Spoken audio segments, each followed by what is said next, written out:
Hola amigos de Mundo X, hoy le traemos la historia del líder de la Rompe ONU, Pequeco o Peque.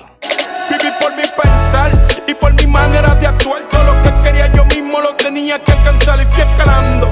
Y esto más me estaba gustando, hasta que sin darme cuenta yo me convertí en un capo. Conocido por este bloque, querido y respetado. Yo encontré bien inconforme, pero vaya, hay que superarlo. La admiración de mi familia, que no sabía en cuáles pasos mi nariz yo.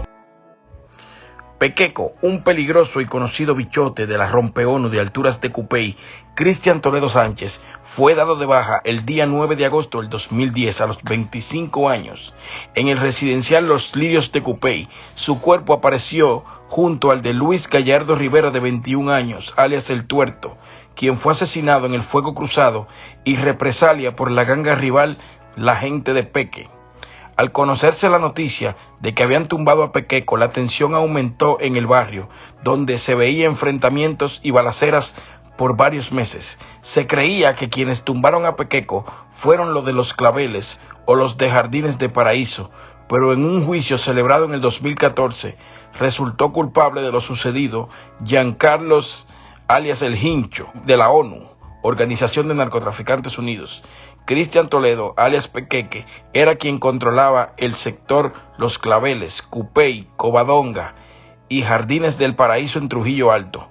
Se dice que Pequeco fue tumbado por una deuda de $5,000, lo mismo que les pagaron a los sicarios que le dieron de baja, pero la felicidad le duró poco, ya que los encontraron, los secuestraron y le dieron de baja a los criminales que tumbaron a Pequeco. El responsable de esta acción fue el Hincho, con sus secuaces.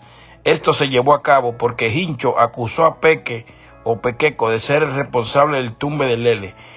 El día que tumbaron a Peque, en la retirada, cuando el Hincho se había ido y había dado la orden de reunirse a celebrar el éxito del asesinato del líder de la Rompe ONU, se suspendió porque se enteraron que habían eliminado al Tuerto, quien era cercano al Hincho. Y por eso el Hincho mandó a poner un letrero grande en la cancha que decía 100 por 35 y mandamos nosotros. Kendo Caponi, quien era de la banda de Pequeco, estuvo muy afectado con lo sucedido. En su funeral les compuso estas letras: que descanses en paz, te lo pido de corazón, y de parte del combo de Cupey te dedicamos esta canción.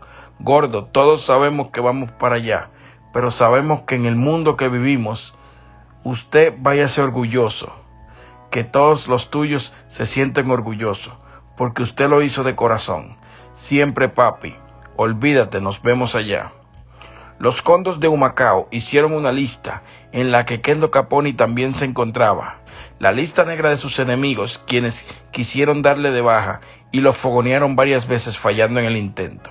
Al tumbar a Pequeco, se metió a la zona de Los Claveles Anki, quien controlaba Los Lirios, pero este se adueñó de la zona, pero no lo quieren en Los Claveles, para que no se entere de quién tumbó a Pequeco y no se arme la guerra, para que los de Cupey no se metan a buscar lío a Los Claveles a cobrar venganza por haberle dado de baja a Pequeco. Se dice que un día pasaron 5 carros disparando más de 100 veces e hiriendo a una joven en una mano.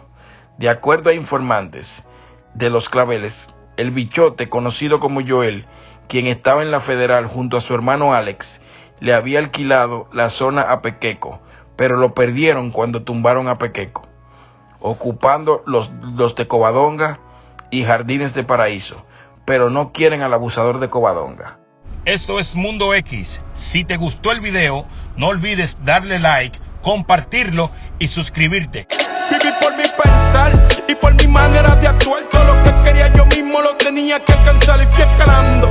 Y esto más me estaba gustando,